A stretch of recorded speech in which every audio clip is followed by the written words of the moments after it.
Bismillahirrahmanirrahim. Assalamualaikum warahmatullahi wabarakatuh. Waalaikumsalam. Innal hamdalillah nahmaduhu wa nasta'inuhu wa nastaghfiruh wa na'udzu billahi min shururi anfusina wa min sayyiati a'malina. May yahdihillahu fala mudilla lahu wa may yudlil fala hadiyalah. Asyhadu an la ilaha illallah wahdahu la syarikalah wa asyhadu anna Muhammadan abduhu wa rasuluh. Allahumma sholli ala Muhammad wa ala alihi wa sahbihi ajmain. Amma ba'd. Faqala Allah ta'ala fil Qur'anil azim. A'udzu billahi minasy syaithanir rajim. Walillahil asmaul husna fad'uhu biha wa dharul ladzina yulhiduna fi asma'ihi sayujzauna ma kanu ya'malun. Wa qala an-nabi sallallahu alaihi wasallam inna lillah tis'ah wa tis'ina isman mi'a illa wahidan man ahsaha dakhalal jannah. Shadaqallahul azim wa shadaqa rasulul karim wa nahnu ala dzalika minasyahidin wa syakirin. Hadirin yang dirahmati oleh Allah Subhanahu wa taala, marilah kita memanjatkan puji dan syukur kehadirat Allah Rabbul Izzati, zat yang terus-menerus melimpahkan nikmat dan kasih sayangnya pada kita semua, wabil khusus nikmat iman dan Islam yang dengannya alhamdulillah ya, kita diberikan kemudahan, ya, diberikan taufik oleh Allah sehingga kita dapat mengayunkan tangan, ya, melangkahkan kaki kita untuk sama-sama bersimpuh, ya, sujud, ruku di hadapannya, ya, secara bersama-sama, ya, yang menambah berkahnya, ya, dari ibadah-ibadah kita. Dan alhamdulillah atas karunia Allah juga, ya, setelah kita menunaikan, ya, bersama-sama sholat subuh berjamaah, ya, kita dapat melaksanakan tholabul ilmi ini. Mudah-mudahan Allah Subhanahu wa taala terus, ya, mencurahkan rahmatnya, keberkahan, keimanan, ya, majelis ilmu ini menjadi majelis yang menumbuhkan cahaya-cahaya keimanan, ya, kepada hati kita semua. Allahumma anfa'na ma'alamtana wa alimna ma yanfa'una wa zidna ilman. Salawat dan salam semoga senantiasa tercurah dan terlimpah kepada uswah kita Nabiullah Muhammad Rasulullah sallallahu alaihi wasallam, pada keluarga, sahabat dan pengikutnya yang setia hingga akhir zaman. Ya. Hadirin yang dirahmati oleh Allah Subhanahu wa taala, pada kesempatan kajian Tazkiyatun Nafs ini, insya Allah ke depan kita akan membahas, ya, mentadaburi nama-nama Allah Subhanahu wa taala. Nah, ini dari rangkaian bahasan demi bahasan yang sudah kita lalui, ya. Kita sudah membahas berkaitan dengan dasar-dasar tazkiyatun nafs, ya, sarana-sarana untuk mencapainya, ya. Terus kita sudah membahas penyakit-penyakit hati, ya, apa saja penyakit hati yang dapat menyebabkan hati kita jauh dari Allah, ya. Lalu kita sudah membahas berkaitan amalan-amalan hati, ya, apa itu ikhlas, sabar, tawakal, husnuzon, ya, syukur, ihsan. Nah, kita juga sudah membahas, ya, berkaitan dengan adab-adab batin, ya, bagaimana sarana-sarana ibadah kita itu harus memenuhi syarat tidak hanya adab zahirnya, gitu, tapi juga adab batinnya. Nah, di kesempatan ke depan, ya, kita akan membahas, ya, suatu hal yang penting dalam tazkiyatun nafs, gitu. Dan ia menjadi ruhnya, ya, baiknya ma'rifatullah, ya, baiknya pengenalan kita pada Allah Subhanahu wa taala. Nah, itu akan menguatkan, ya, itu akan menguatkan hubungan kita dengan Allah dan akan menyebabkan semangat kita, ya, dalam kita beribadah pada Allah Subhanahu wa taala. Nah, oleh karena itu insya Allah sebelum kita masuk pada nama Allah Ar-Rahman Ar-Rahim, saya akan menyampaikan dulu, ya, mukadimah sedikit bagaimana cara ta'amul. Ta'amul itu berinteraksi dengan nama-nama Allah terlebih dahulu ya, sebelum kita coba gali ya dari nama-nama ini. Nah, jadi bapak-bapak dan ibu-ibu yang dirahmati oleh Allah Subhanahu wa taala, kita pahami dulu ya urgensi mengapa sih kita harus ya mengenal nama Allah Subhanahu wa taala. Ya, mungkin nanti dalam majelis ini di Tazkiyatun Nafs kita akan dawamkan ya. Kita akan kenal nama-nama walaupun mungkin sudah hafal ya, tapi kita sama-sama akan dawamkan ya nama-nama Allah ini ya. Nah, kita masuk dulu ya pada janji Allah Subhanahu wa taala kepada orang-orang yang beriman. Nah, jadi kan di surga itu banyak kenikmatan ya. Di surga itu banyak kenikmatan yang menyejukkan mata dan membahagiakan hati kita. Nah, ternyata bapak-bapak dan ibu-ibu yang dirahmati oleh Allah Subhanahu wa taala, apa nikmat yang paling besar yang Allah siapkan di surga? Nah, ternyata kalau kita lihat, boleh dilihat dalam surat Yunus ya. Nah, ayat ke-26. Apa sih nikmat yang paling besar? Kalau itu nikmat yang surga itu sudah besar gak nikmatnya? Nikmat surga itu sudah besar nikmatnya gitu ya. Yang tidak akan sampai hati kita pun gitu ya membayangkan nikmat yang begitu besar yang Allah siapkan di surga ya. Tidak pernah terlintas dalam hadis kan ya, dalam hati manusia segala kenikmatan yang telah Allah siapkan untuk penghuni surga. Nah, tapi ternyata ada nikmat yang lebih paling besar gitu. Nah, dalam surat Yunus kita sama-sama simak ya ayat 26. Ya, ayat 26 ya. Lilladzina ahsanul husna gitu ya. Nah, untuk orang-orang yang ahsanu, kita sudah membahas bab berkaitan dengan ihsan kan ya. Nah, ihsan itu adalah anta'budallah ka'annaka tarahu. Engkau beribadah kepada Allah seolah-olah gitu ya. Ini puncak dalam ibadah kita itu, waktu ibadah itu kita seolah-olah melihat Allah. Nah, ini akan sangat erat kaitannya ya. Ini kan berarti kita kenal ma'rifatullah maksudnya kan ya. Ahsanu itu adalah orang-orang yang beribadah dan ibadahnya itu mengenal dengan ma'rifah kepada Allah gitu. Nah, nanti kita lihat ya. Nah, Allah siapkan al-husna. Nah, al-husna itu adalah pahala yang terbaik. Ya, pahala yang terbaik. Ya, ini mubalaghah ya, husna. Dari tadi hasanun ya, kebaikan. Nah, Allah sudah siapkan pahala yang terbaik. Nah, di sini ada disebutkan waziyadatun ya. Waziyadatun dan tambahan. Nah, ayat berikutnya tidak kita bahas, nanti silakan di ini ya karena waktu ya kita efektifkan. Nah, jadi dan ziyadah. Jadi tak kala, nah ini tafsirnya bisa kita lihat dalam hadis riwayat Muslim ya nomor 448 ya. Nah, dalam hadis riwayat Muslim disebutkan ya, nanti apabila penghuni surga sudah masuk surga ya semuanya, nah Allah tabaraka wa taala berfirman kepada penghuni surga, apakah kalian menginginkan sesuatu yang dapat aku tambahkan?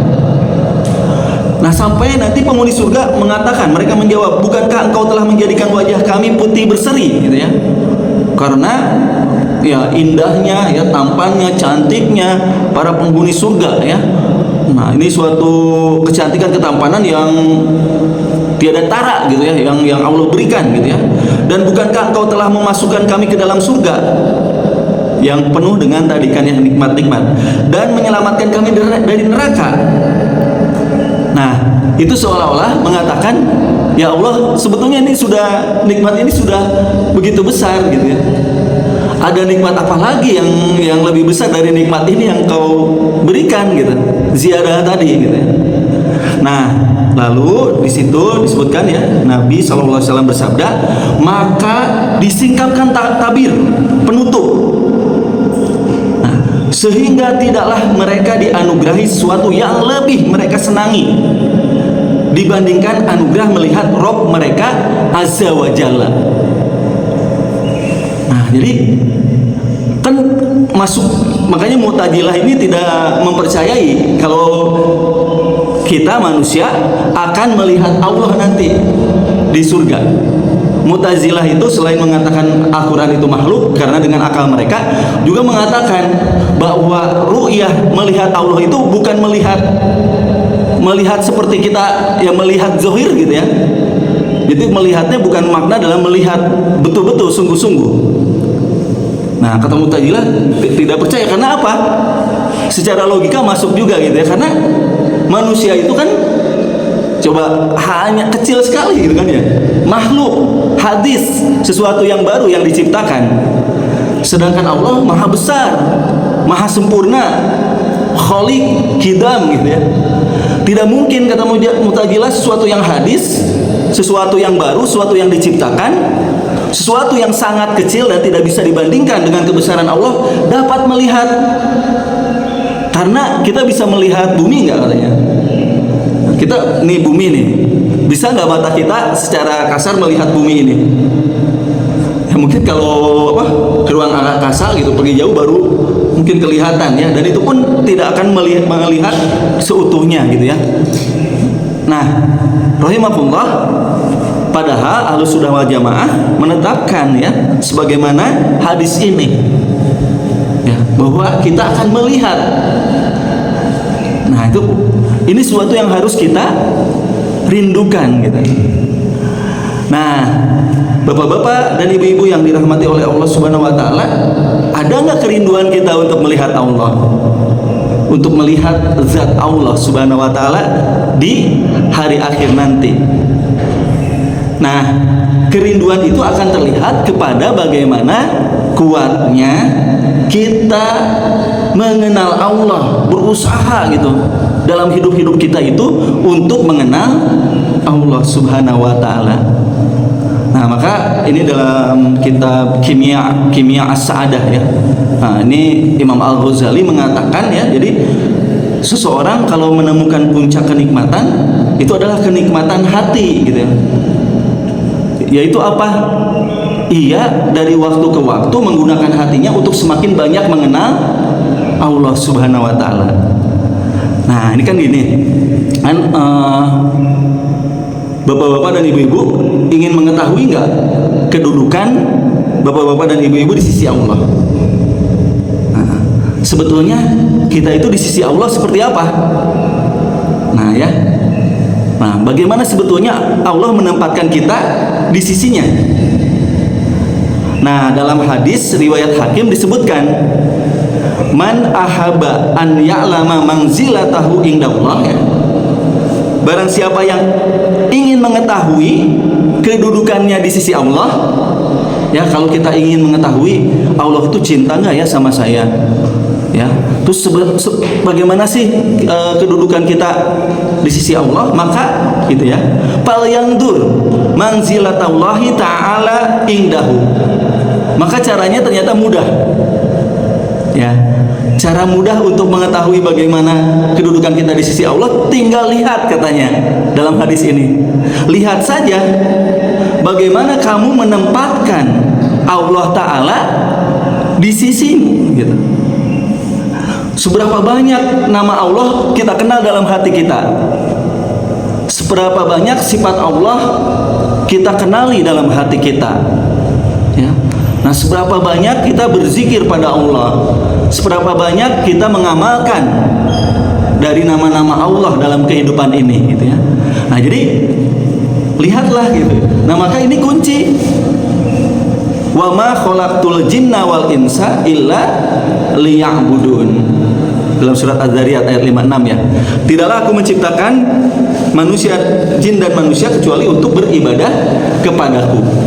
Nah, ibadah dalam tafsir ayat ini disebutkan ma'rifatin. Ya, ma'rifatillah adalah maksudnya untuk mengenal Allah gitu ya. Nah, jadi bapak-bapak dan ibu-ibu yang dirahmati oleh Allah Subhanahu wa taala ya, disebutkan dalam syarah ya hadis ini, fa manzilatullahi indal abdi, maka kedudukan Allah di sisi hamba, fi qalbihi ya, dalam hatinya. Nah, itu yang pertama, ala qadri ma'rifatihi iyahu, adalah bagaimana kadar kenal kenalnya ia kepada Allah ya. Nah jadi insya Allah mudah-mudahan nanti pertemuan dalam tazkiyatun nafs ini semakin mengenalkan kita secara lebih detail gitu ya, secara lebih banyak ya berkaitan dengan Allah Subhanahu wa taala.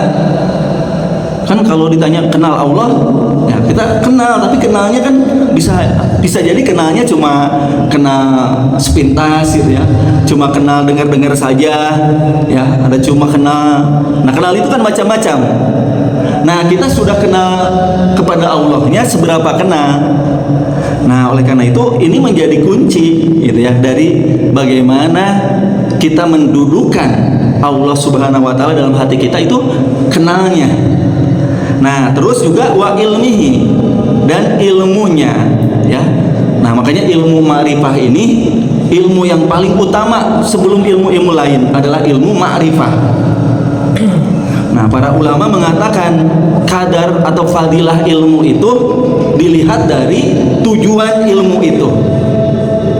Nah tujuan ulumul Quran untuk mempelajari Al-Quran, tujuan ilmu tafsir untuk memahami, mengenal makna-makna ya dari ayat-ayat Allah gitu ya. Ada ilmu hadis, ada ilmu-ilmu lain ya, ilmu fikih. Nah jadi fadilahnya dilihat dari apa yang dipelajarinya. Nah ilmu ma'rifatillah ini untuk mengenal Allah, maka fadilahnya ya Allah, kan Allah itu Al-Khali yang maha sempurna. Nah maka fadilahnya sangat besar ya dalam kita mempelajari ma'rifatullah ini, mengenal Allah Subhanahu wa taala ini. Nah demikian ya Bapak-bapak dan Ibu-ibu yang dirahmati oleh Allah Subhanahu wa taala, bagaimana pentingnya kita mengenal nama-nama Allah yang akan kita pelajari ya, nama demi nama dan sifatnya nanti ya. Nah berikutnya pentingnya lagi ya nanti insya Allah kita mungkin tidak selesaikan harus selesai ya dalam setiap pertemuan ya, kita akan bagi-bagi ya dalam pengenalan kita kepada nama-nama Allah ini. Nah urgensi lainnya ya, pentingnya selain tadi ya bahwa ma'rifatullah itu adalah kunci ya keberhasilan dari bagaimana seseorang mendudukan Allah dengan benar ya. Nah berikutnya, kalau seseorang sudah mendudukan Allah dengan benar, maka ia pun akan beribadah dengan benar. Kalau seorang lalai ibadahnya ya banyak, nah nanti kita lihat ya dalam ayat ini ya. Jadi kalau seorang itu mudah patah gitu ya, jadi mau sholat malam dingin sedikit gitu ya, ada hujan sedikit ya banyak atudanya gitu ya.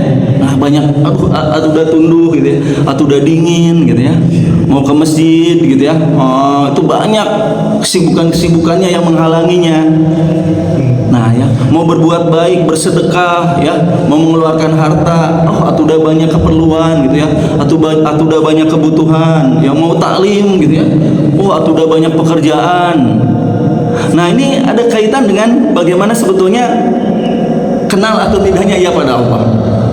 Nah dalam surat Al-Hajj ayat 74 ya, dalam surat Al-Hajj ayat 74, ma qadarullah ya, ma qadarullah haqqa qadri. Mereka tidak mengenal Allah dengan sebenar-benarnya. Yang kejatuhan orang-orang yang musyrik, orang-orang yang kafir, juga orang-orang yang fasik ya, itu adalah karena ia tidak kenal kepada Allah dengan pengenalan yang sebenar-benarnya. Nah demikian pula lemahnya ibadah, lemahnya bersedekah, lemahnya kita bertilawah Quran.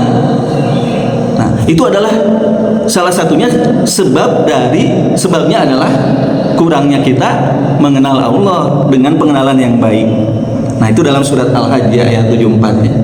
Nah ini dalam surat Al-Hajj juga ayat 11-nya disebutkan wa minan nasi may ya'budullaha ala harfin. Di antara manusia ada yang beribadah pada Allah, di ibadahnya itu di tepian. Jadi jauh gitu. Jauh dari Allah. Beribadah tapi ibadahnya itu jauh. Apa yang terjadi kalau seseorang beribadah tapi jauh dari Allah, tidak kenal kepada Allah dengan pengenalan yang baik? iya nanti fa'in asobahu khairun itma'an nabi. Kalau ia memperoleh kebaikan, tidak ada masalah gitu ya, tidak sedang punya utang atau sedang tidak sempit rezekinya, tidak sedang dalam masalah, ibadahnya baik-baik saja gitu ya. Nah, karena ya tadi rezekinya berlimpah ya, dan lain-lain, kehidupannya senang-senang saja, pokoknya tidak ada hambatan saja. Ia lancar-lancar saja, ibadah berjalan dengan mulus gitu ya. Nah, tapi nanti ya disebutkan wa in asobathu fitnatun inqalaba ala wajhihi. Kalau saja ia ditimpa oleh suatu bencana, fitnah, nah itu mulai kelihatan gitu. Kurangnya dekatnya, kenalnya pada Allah menyebabkan ia berbalik ke belakang. Nah, ini banyak hambatan gitu ya. Nah, jadi gua mau belajar tahsin Quran gitu ya, aduh susah gitu ya, huruf susah gitu ya, fa, makhraj sifatnya lagi, wah segalanya banyak atuda gitu ya. Ya sakit sedikit ya malas gitu ya untuk pergi menuntut ilmu ya, bersilaturahim dan lain-lainnya, banyak atudanya gitu ya. Nah, tapi kalau seorang yang mengenal Allah dengan pengenalan yang baik, maka nanti bukan atuda tapi sanajan gitu ya. Nah, jadi sanajan ya. Jadi dia akan namanya ghalabatul idzar, yang mengalahkan uzur. Dalam keadaan apapun ia dapat sabar istiqomah dalam beribadah pada Allah Subhanahu wa taala. Karena apa? Karena dia menemukan kelezatan, cita rasa dalam ibadahnya. Nah, itu ya dua pentingnya kita dalam mengenal nama-nama Allah ini ya, dan nanti nama itu mencerminkan sifat Allah Subhanahu wa taala. Nah, nanti dengan mengenal nama Allah inilah kan ibadah itu, ingat. Nah, ini pelajaran yang kita dapatkan dalam tazkiyatun nafs, bahwa ibadah itu harus memenuhi yang pertama Islam, amalan syariahnya gitu ya. Yang kedua iman, amalan thariqahnya. Ya, jadi bukan hanya amalan-amalan yang berupa zahirnya, tapi juga kita harus mengenal kepada siapa ibadah kita ditujukan. Nah, ini akan menguatkan dari amalan Islam ini, ibadah kita, kalau kita mengerjakan ibadah dengan amalan ibadah, amalan iman atau thariqah. Nah, jadi kita suka beramal tapi melupakan kita mengenal kepada siapa amal kita ditujukan gitu. Kita suka beribadah tapi kita lupa untuk mengenal kepada siapa sih ya, ruku kita, sujud kita, sedekah kita, doa kita hantarkan. Nah, ini yang disebut dengan amalan thariqah, amalan iman. Nah, kenali Allah. Nah, nanti tak kala kita menghadirkan iman atau ma'rifah tadi, akan lahir ihsan. Nah, ihsan itu cita rasa ibadah, nikmatnya ibadah ya. Nah, disitulah hakikoh namanya. Hakikat ibadah itu adalah rasa takut dalam hati, rasa cinta dalam hati. Itu semuanya kenikmatan-kenikmatan hati. Nah, mudah-mudahan ya kita, salah satu ikhtiar kita itu kuatkan pengenalan kita pada Allah Subhanahu wa taala. Nah, kita masuk kepada nama Allah ya. Nah, jadi cara kenal Allah bagaimana? Karena mengenal Allah itu tidak mungkin kita kenali dengan zatnya kan ya. Karena zat Allah Subhanahu wa taala itu hanya bisa kita lihat.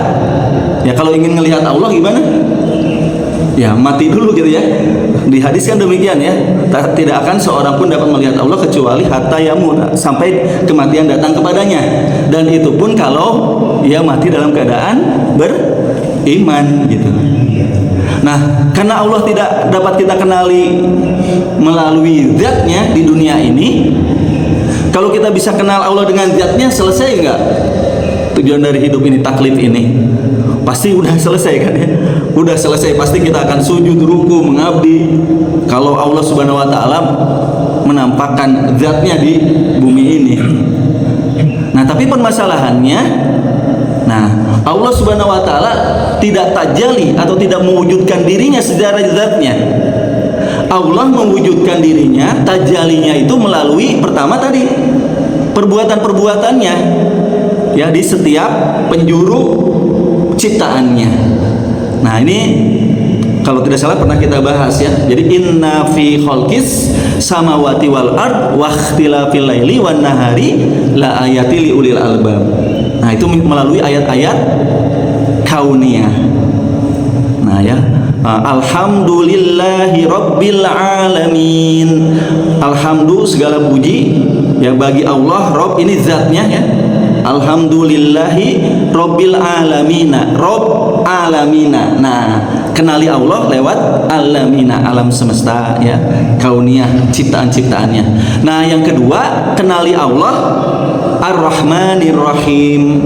Nah, yaitu tadi sudah dibacakan di awal ya, di muqaddimah itu surat Al-A'raf ayat 180.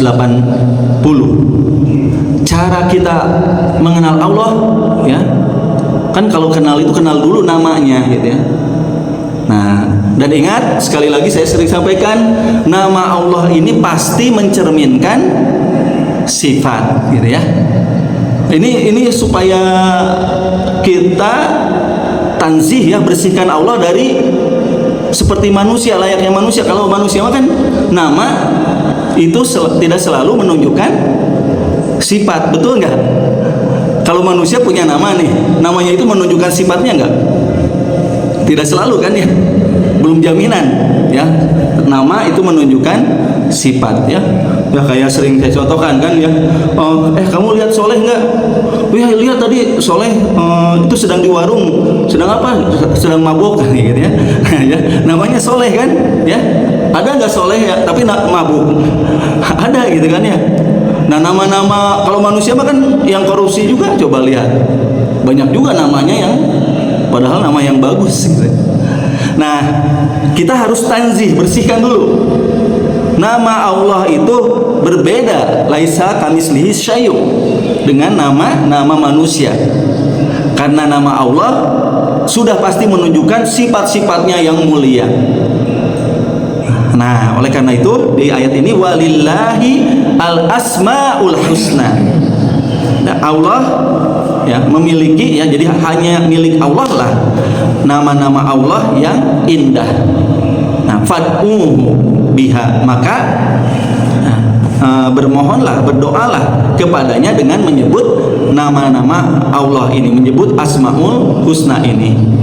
Nah, ya kita akan coba gali ya. Di sini disebutkan wadarul ladina yulhiduna fi asma'ihi, dan tinggalkanlah orang-orang yang menyimpang dari kebenaran dalam menyebut nama-namanya ya. Nah, jadi kalau nama-nama ini sudah dijamin oleh Allah lewat Al-Qur'an gitu. Nah, oleh karena itu ya, lewat nama-nama Allah lewat Al-Qur'an, lewat hadis ya. Nah, maka kita harus berhati-hati dalam pengenalan kita pada Allah ya. Karena ini bagian yang sam'iyat ya, bagian yang harus kita dapatkan ilmunya dari Allah dan Rasulnya ya. Nah, jadi jangan sampai kita tadi ya mensifati Allah dengan sifat-sifat yang padahal Allah dan Rasulnya tidak sifati dalam Al-Quran dan Sunnahnya ya. Nah, terus sayujzauna ma kanu ya'malun. Nanti mereka akan mendapat balasan terhadap apa-apa yang telah mereka kerjakan. Nah, mengapa kita harus mempelajari Asmaul Husna? Dalilnya lagi itu ada dalam hadis ya. Nah, ini sekaligus metodenya ya, jalan bagaimana sih cara berinteraksi kita dengan nama-nama Allah ini ya. Nah, kita harus menghabiskan waktu kita, hidup kita dengan nama-nama ini gitu ya. Waktu ke waktu, setiap saat baca gitu ya, pelajari ya ayat-ayat kauniyah berkaitan dengan nama-nama Allah ini. Nah, hadisnya jadi dari Abi Hurairah ya radhiyallahu an. Nah, jadi Rasulullah SAW bersabda, innalillahi, sesungguhnya Allah Subhanahu wa taala memiliki tis'ah wa tis'ina isman, memiliki 99 nama ya. Apakah nama Allah hanya 99? Nah ya, jadi sebetulnya tis'ah wa tis'ina isman ini bukan berarti membatasi dalam kaidah itu ya, bahwa nama Allah berarti hanya 99 gitu ya. Nah, ada ulama yang terus menghitung dan lebih dari 99 nama yang Allah perkenalkan sebetulnya gitu ya. Nah, hanya ini satu bagian untuk memperkenalkan pada kita ya nama-nama ini gitu ya. Dan bukan berarti kan nama-nama Allah Subhanahu wa taala ini sudah diajarkan semuanya, karena ada juga nama-nama Allah yang Allah rahasiakan ya, dengan ilmunya kita tidak sampai kepada nama-nama tersebut. Nah, jadi ini bukan pembatasan maksudnya gitu ya. Nah, jadi mi'ah 100 illa wahidan ya, kurang satu ya. Nah, kita lihat, nah ini kaidahnya bagaimana cara kita berinteraksi dengan nama-nama Allah ini. Man ahsoha dakhalal jannah. Jadi Allah Subhanahu wa taala sudah menjamin siapa yang ahso itu kan dari menghitung gitu ya, menghafal, menjaga. Nah, siapa yang menjaga nama-nama Allah Subhanahu wa taala, nah itu jaminan dari Allah pasti dia masuk surga. Nah, jadi ada yang mengartikan ahsoha, hafal aja gitu ya. Berarti ya terus menghafalkan Asmaul Husna ya, berharap dapat seperti yang disampaikan oleh hadis ini, dakhalal jannah ya, man ahsoha dakhalal jannah. Nah, kalau kita lihat dalam syarah hadis ini, nah ini yang menjadi jalan nanti kita nama demi nama ini kita upayakan untuk melakukan seperti ini gitu ya, ahsoha, yaitu bagaimana? Man hafadhoha, pertama menghafalkannya. Nah ya, jadi insya Allah kita sama-sama nanti terus ulang-ulang ya di pertemuan sebelum kita majelis tazkiyatun nafs ini untuk mengenal nama-nama Allah ya, kita sama-sama bacakan ya nama-nama Allah ini. Nah yaitu dengan cara pertama hafal dulu ya, insya Allah bapak-bapak ibu-ibu sebetulnya sudah hafal ya nama-nama Allah ini, Asmaul Husna ini ya. Nah tapi kita sama-sama nanti murojaah ya. Nah terus wa fahima ma'aniha, bukan hanya hafal ternyata ahso itu, tapi pahami maknanya. Nah nanti kita akan pahami gitu ya, hafalkan, pahami nanti Ar-Rahman, Ar-Rahim ya, Al-Malik, Al-Qudus, As-Salam, Al-Mu'min, itu apa nama-namanya, apa maknanya gitu ya. Nah terus wa madluluha ya, wa madlulaha ya, dan juga tujuan ya, makna dari makna-makna itu apa sebetulnya hakikatnya gitu ya. Nah terus apalagi wa athna alallahi biha, lalu memuji Allah dengannya.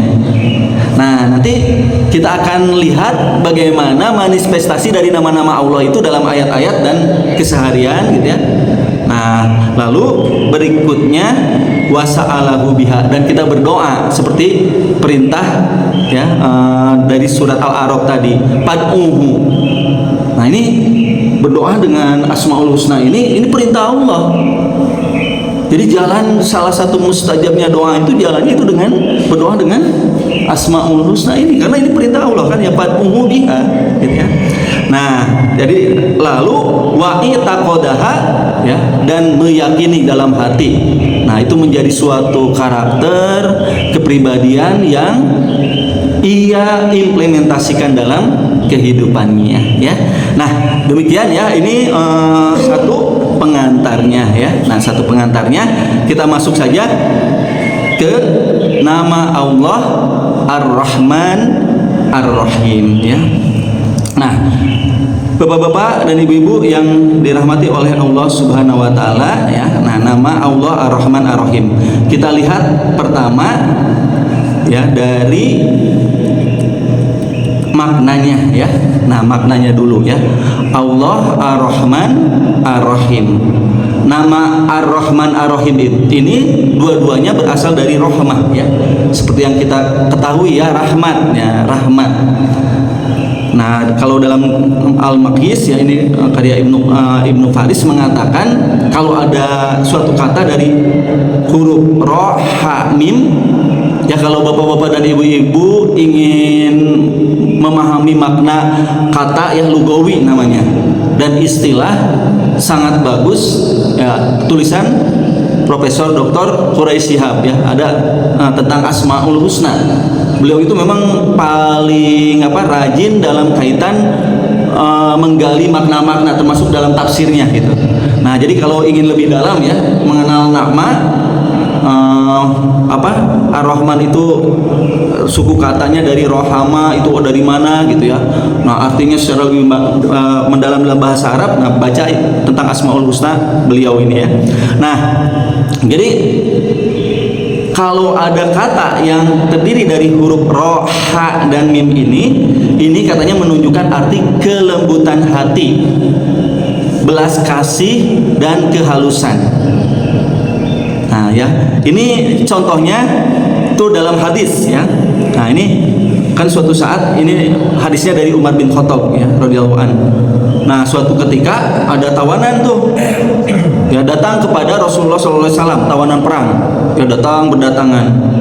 Nah terus ada seorang wanita yang kelihatan ya bingung gitu ya, bingung nyari anaknya. Ibu kan gitu ya, ibu itu kalau anaknya tadi ya dalam kerumunan dan tiba-tiba ya hilang gitu ya, itu kelihatan ya, karena sayangnya ya itu sampai kelihatan ya tadi bingung gitu ya, resah gitu ya. Nah itu yang terjadi pada ibu tadi gitu, ini tawanan ya. Nah kelihatan mundar mandir gitu ya, resah, mukanya seperti sedih ya, seperti kebingungan gitu ya. Nah tak kala itu ya ternyata beberapa saat kemudian dia melihat anak kecil gitu, ketemu gitu ya dalam rombongan itu, dan dia bahagia kan, lalu mendekapnya gitu. Nah mendekapnya di perutnya lalu menyusuinya ya, anaknya itu berarti masih kecil gitu ya. Nah menyusuinya. Nah ini membayangkan bayangan psikologis tentang apa itu rahmat. Ya sama lah kalau kita melihat anak kita dalam keadaan sakit misalnya ya, atau misalnya luka gitu ya, kena apa gitu ya, ketabrak atau apa yang terjadi di hati kita, perasaan kita tuh kan sayang, kasihan gitu ya, kasih. Atau ada anak kita misalnya berkekurangan, atau misalnya bukan hanya anak kita ya, ngelihat tiba-tiba kita lagi nyetir mobil di jalan gitu kan ya, di perempatan lampu merah, nah tiba-tiba ada yang tadi buta kan ya, tiba-tiba ada yang buta, dia berjalan gitu ya, tiba-tiba di hati kita akan muncul apa tuh ya, rasa kasihan ya, kasih sayang di situ ya, kan rasa kasih itu kerasa ya, ngelenyapnya gitu ya, ngelenyapnya hati kalau melihat sesuatu yang, nah itu rahmat itu tuh ya. Nah perasaan seperti itu gitu ya.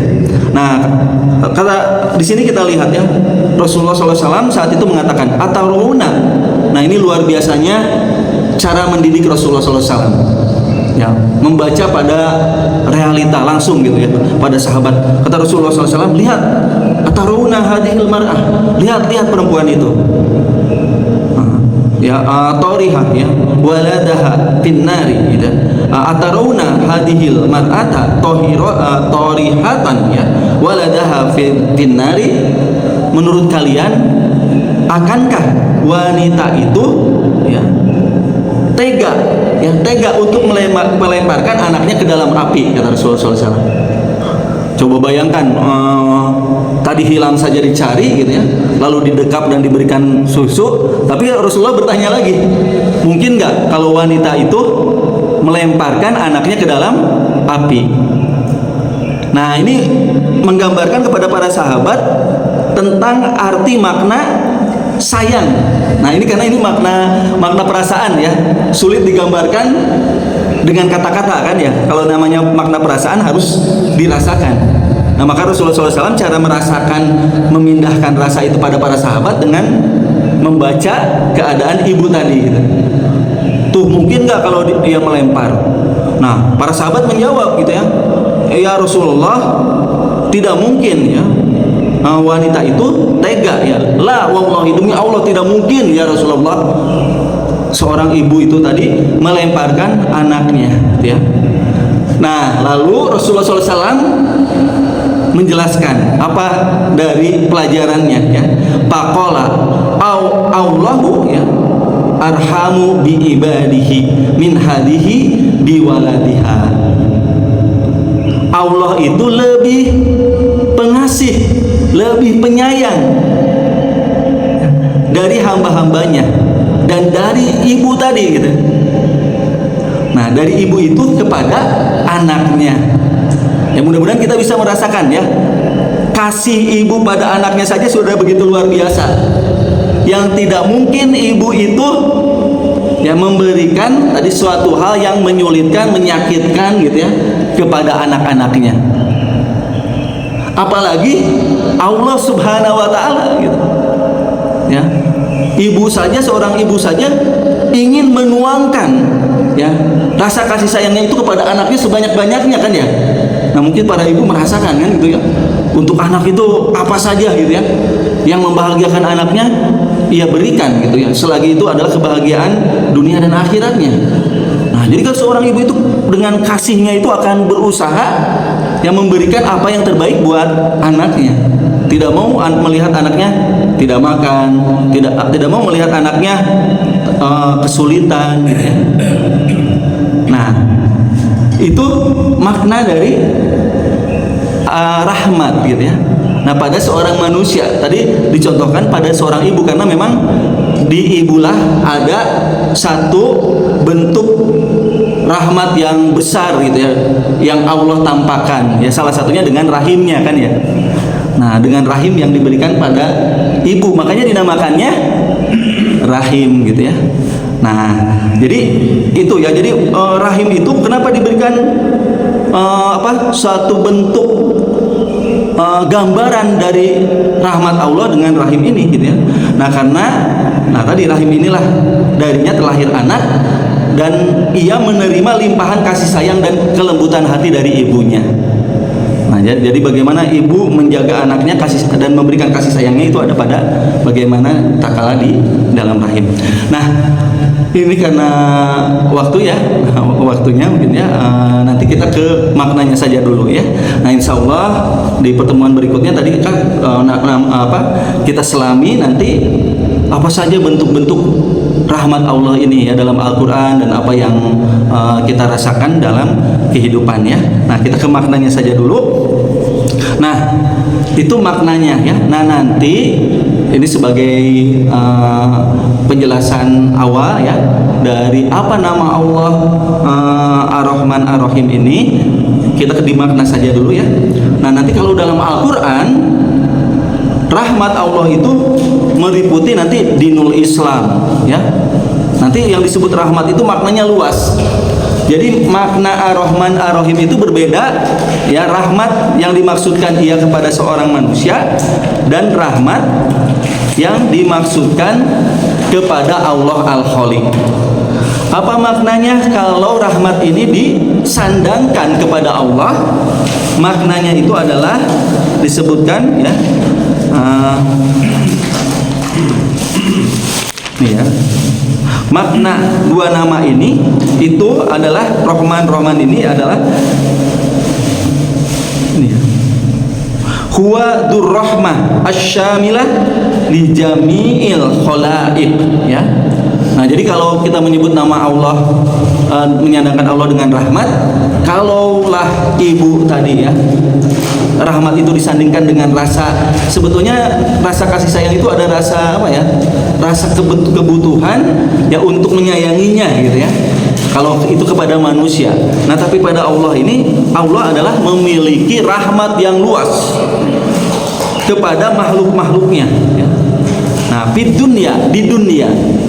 Nah, ini nama Allah Ar-Rahman itu adalah ada dua wazannya, Rahman dan Rahim, wazan fa'lan dan wazan fa'il. Nah, jadi ini luas di dunia, walil mu'minina fil akhirah, dan untuk Rahim ini untuk orang-orang yang beriman di hari akhir gitu ya. Nah, nanti kita insya Allah di pertemuan berikutnya kita akan lebih dalami ya, dan karena memang pengantar tadi ini muqaddimah ya dalam kita berinteraksi dengan nama-nama Allah ini ya. Mudah-mudahan nanti kita menggunakan infokus saja ya, pelan-pelan kita hafalkan tadi, pahami maknanya, selami, dan bagaimana ayat-ayat Al-Quran menggambarkan dari nama-nama Allah Subhanahu wa taala. Ya, demikian ya Bapak-bapak dan Ibu-ibu yang dirahmati oleh Allah Subhanahu wa taala yang bisa saya sampaikan dalam pertemuan ini. Mudah-mudahan Allah Subhanahu wa taala senantiasa membimbing kita, yang menjadikan waktu demi waktu dalam hidup kita itu adalah waktu yang semakin kita mengenal kepada Allah Subhanahu wa taala. Dan itulah jalan keselamatan dan indahnya peribadahan kita pada Allah Subhanahu wa taala. Ya, barakallahu lakum fil Qur'anil azim, nafa'ani wa iyyakum bima fihi minal ayati wa dzikril hakim. Aqulu qouli hadza astaghfirullah li wa lakum wa billahi taufiq wal hidayah. Assalamualaikum warahmatullahi wabarakatuh. Mungkin karena ini masih pengantar ya, bisa jadi mungkin bulan depan baru terbahas. Ya, walaupun mungkin ini baru pengantar, tapi saya sudah penasaran dari sekarang dan sudah PR dari rumah sebetulnya ingin bertanya tentang Ar-Rahmanir-Rahim, tentang sifat Ar-Rahman ini. Oh iya, kalau misalnya kita meyakini bahwa pasti Allah itu sangat sayang ya sama makhluknya, tapi mungkin cara kita memahaminya itu tidak sama gitu ya. Seperti misalnya Allah berikan kita sakit, biasanya seperti penderitaan lah ya. Nah, itu bagaimana cara kita sampai pada pemahaman itu bentuk kasih sayang Allah gitu. Allah uji kita dengan hal-hal yang berat, sakit, penderitaan gitu. Itu kadang seringkali di mana kasih sayang Allahnya gitu, kok kita dibikin sakit ini. Nah, ini bagaimana caranya biar kita pada tahap yang tidak pernah berprasangka buruk gitu ya, walaupun kenyataannya ya memang gak enak gitu. Nah, itu bagaimana caranya bisa kalau Ini sebetulnya pertanyaan yang indah ya. Mudah-mudahan jadi amal soleh dan ini suatu kebaikan yang menambah kita terhadap memahami Allah Ar-Rahman Ar-Rahim. Nah, Ar-Rahman Ar-Rahim itu Allah Maha Pengasih dan Maha Penyayang gitu ya. Nah, seperti tadi digambarkan ibu pada anaknya. Ibu pada anaknya pasti menginginkan hal-hal yang baik gitu ya. Dengan rasa kasih sayang dan cintanya pasti akan memberikan yang terbaik. Nah, bagaimana sekarang memaknai penderitaan, kesulitan gitu ya. Nah, ada sakit, ada penderitaan, ada kadang-kadang orang yang dikurangkan, dia sudah berusaha, berdoa ya, dia sudah ikhtiar tapi rezekinya sempit gitu dalam hidupnya. Atau ada yang sudah berdoa, ya soleh ya, abid Allah, tapi sakit aja gitu, sakitan aja ya. Nah, padahal dia sudah berdoa, berobat, tidak kunjung sembuh gitu ya.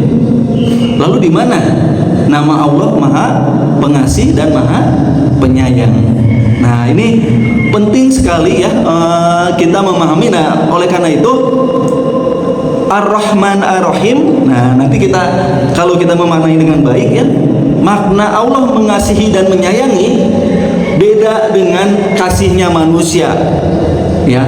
Karena Allah mengasihi menyayangi manusia itu memiliki dimensi yang banyak dalam kasih sayangnya. Kalau manusia mah kan ukurannya itu selalu dunia ya. Sayang, kasih sayang itu kan ukurannya dunia kan. Itu seperti dalam surat Al-Mulk ya, Al-Fajr. Fa'amal insanu idza mabtalahu rabbuhu fa akramahu wa na'amahu fa yaqulu rabbi akraman. Wa amma idza mabtalahu fa qadara alaihi rizqahu fa yaqulu rabbi ahana. Dan manusia itu adapun bila Allah uji ya dengan apa? Dengan kemudahan, rizkinya diberikan oleh Allah, dia mengatakan akraman ya, Allah itu memuliakanku. Ya, dengan hidup tenang, bisa ke masjid, ibadah gitu ya, tilawah Quran, zikir. Nah, terus luas ya, diluaskan dari segala kesempitan, tidak sakit. Manusia mengatakan, Allah menyayangiku. Nah, pada wa amma idza mabtalahu faqadarahu alaihi rizqahu fa yaqulu rabbi ahanan. Tapi kalau dikurangkan, disempitkan sedikit, ya ada macet sedikit, ada masalah sedikit, anak ada apa sedikit, dia mengatakan Robku telah menghinakanku. Nah, jadi dimensi kasih sayang manusia dengan Allah itu berbeda jauh. Manusia mengukurnya dari urusan-urusan sehat, sakit, lancar rezeki, lancar jodoh gitu, anak baik dan lain-lainnya. Dimensi Allah Subhanahu wa taala dalam kasih sayangnya adalah, makanya tadi dinul Islam, al iman, al jannah gitu ya. Itu berkaitan dengan juga kemaslahatan manusia untuk hari akhirnya. Karena nikmat yang Allah siapkan kan Ar-Rahman Ar-Rahim. Ar-Rahim ini Allah menyiapkan nikmat untuk siapa? Untuk orang-orang yang beriman. Nah, jadi kasih sayang Allah itu adalah menghantarkan hamba-hambanya agar mendapatkan nikmat-nikmat iman yang menyampaikannya kepada kenikmatan yang luas di akhirat nanti. Jalannya apa? Jalannya diuji kan ya, dengan di surat Al-Baqarah ya, wala taqulu lima yuqalu bal ahya walakinna tasurun gitu, wala nabluwannakum bisyai'im minal khaufi wal ju'i wa naqsi minal amwali wal anfusi wath thamarat wa basyiris sabirin. Sebetulnya Allah sayang pada orang-orang yang diterima penderitaan, dikasih penderitaan. Kan orang-orang yang paling besar penderitaannya, kesulitannya itu siapa? Para anbiya wal mursalin, para hamba-hamba Allah yang soleh. Nah, jadi justru tanda kasih sayang Allah Subhanahu wa taala itu tandanya salah satunya pada bentuk penderitaan-penderitaan, kesulitan-kesulitan yang dihantarkan pada manusia untuk mendapatkan tadi alladzina idza asabatum musibatum qalu inna lillahi wa inna ilaihi raji'un. Ulaika alaihim sholawatu mir rabbihim wa rahmah. Nah, ini Allah menyiapkan kepada mereka. Nah, itu nanti akan mendapatkan tadi ya, rahmah, sholawat dari Allah gitu. Mereka lah yang mendapatkan petunjuk. Nah, jadi mudah-mudahan nanti kita juga akan gali nih bahwa rahmat Allah itu banyak bentuknya. Nah, jangan salah memahami rahmat Allah itu hanya dalam kaitan ya senang atau sulitnya kita ya dalam kehidupan. Nah, mudah-mudahan nanti kita akan lebih bahas lagi di pertemuan berikutnya ya berkaitan dengan hal ini. Mungkin itu mudah-mudahan bisa menjawab. Wallahu a'lam bimuradihi. Satu lagi terkesan kalau tadi bahwa ujian terberat itu pada para nabi ya,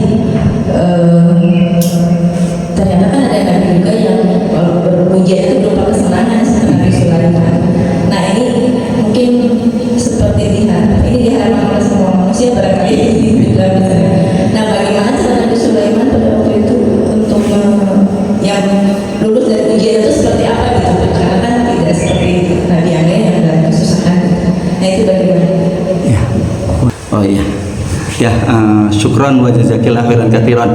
Ya, sekarang dari sisi yang lain ya, dari nikmat bagaimana Allah Subhanahu wa taala ya betul ya di dalam Al-Qur'an ya. Nabi Sulaiman alaihissalam itu luar biasa ya, rahmat yang Allah berikan kepadanya ya, kerajaan, kekuasaan ya, dan juga kekuasaan dan kerajaan Nabi Sulaiman alaihissalam itu bukan hanya ya kerajaannya manusia gitu ya, bahkan jin dan makhluk-makhluk lain ya. Nah, itu ia diberikan ya kepada Nabi Sulaiman ini sebagai rahmat dari Allah. Nah, ini sebagai juga lambang bagi manusia kalau Allah Subhanahu wa taala sudah mencurahkan rahmatnya, mudah bagi Allah. Dan tak kala melihat itu kan ya, Nabi Sulaiman suatu saat yang melihat bagaimana tadi burung-burung ya, binatang-binatang dan lain-lainnya ya yang ditundukkan Allah kepadanya. Nah, tadi ya betul mengatakan sungguh ini adalah ujian gitu ya. Jadi dalam nikmat-nikmat Allah Subhanahu wa taala ini ada juga ujian ya. Nah, yang bukan hanya penderitaan yang menyampaikan rahmat kepada Allah. Jadi semuanya penciptaan Allah ini semuanya dibangun atas rahmat Allah, baik itu suka duka ya, baik itu bencana maupun berupa sebuah kebaikan-kebaikan gitu ya. Nah, nanti insya Allah kita akan bahas lebih dalam ya. Dan memang kadang-kadang kira-kira lebih sulit diuji dengan penderitaan, kesulitan atau dengan kesenangan. Mana yang sulit sebetulnya ujian untuk mendapat rahmat Allah? Diuji dengan kesenangan atau kesulitan? Mana yang lebih beruntung, anak-anak Palestina atau anak-anak kita? Kira-kira mana yang lebih beruntung, bapak-bapak dan ibu-ibu? Sama nggak ujiannya antara anak-anak Palestina dan anak-anak kita? Nah, tapi kadarnya dua-duanya sebetulnya harus menyampaikan pada rahmat rahmat Allah. Nah, mungkin hal ini nanti insya Allah ya kita akan gali ya. Nah, gali nanti dalam hal ini nanti ada kaitan ya, rahmat Allah dalam salah satunya tadi mengirimkan hidayah dan taufik melalui ujian, rahmat Allah dalam ampunannya ya, rahmat Allah dalam juga rizki yang Allah berikan ya. Nah, insya Allah di pertemuan berikutnya ya kita akan gali lebih dalam. Itu saja mungkin ya, karena mungkin waktu dan mungkin kebetulan ada juga nanti yang lain ya. Mudah-mudahan Allah Subhanahu Wa Taala menjadikan pertemuan ini menjadi pertemuan yang tidak semata kita menambah ilmu, tapi menambah ma'rifah ya, pemahaman dan juga keimanan, keyakinan kita pada Allah Subhanahu Wa Taala. Alhamdulillahirabbil alamin, hamdan na'imin, hamdan syakirin, hamdan yuwafi ni'amahu wa yukafi mazidah. Ya Rabbana lakal hamd wa lakas syukr kama yanbaghi li jalali wajhika wa adimi sultanik. Ya Allah ya Rahman ya Rahim, ya Ajijul Jabbar, ya Mutakabbir, ya Khaliqul, ya Bari'ul, ya Musawwir, ya Ghaffar, ya Qahhar, ya Wahhab, ya Razzaq, ya Fatahu, ya Alim. Ya Allah lakal asmaul husna, ya Allah la nuhsi thana'an 'alaika kam anta kama asnaita 'ala nafsika. Ya Allah, Allahumma sholli 'ala Muhammad wa 'ala ali Muhammad kama shallaita 'ala Ibrahim wa 'ala ali Ibrahim innaka Hamidum Majid. Allahumma anta rabbi la ilaha illa anta khalaqtani wa ana 'abduka 'ala ahdi wadika mastata'tu a'udzu bika min syarri ma sanatu abu'u laka bi nikmatika 'alayya wa abu'u laka bi dhanbi faghfirli fa innahu la yaghfiru dhunuba illa anta. Ya Allah ya Rahman ya Rahim, ya Allah ya Hayyu ya Qayyum, ya Allah ya Hayyu ya Qayyum, ya Allah ya Hayyu ya Qayyum, bi rahmatika ya Allah nastaghitsu, ya Allah bi rahmatika nastaghitsu. Ya Allah Rabbana atina fid dunya hasanah wa fil akhirati hasanah wa qina adzabannar. Subhana rabbika izzati amma yasifun wassalamu mursalin walhamdulillahi rabbil alamin.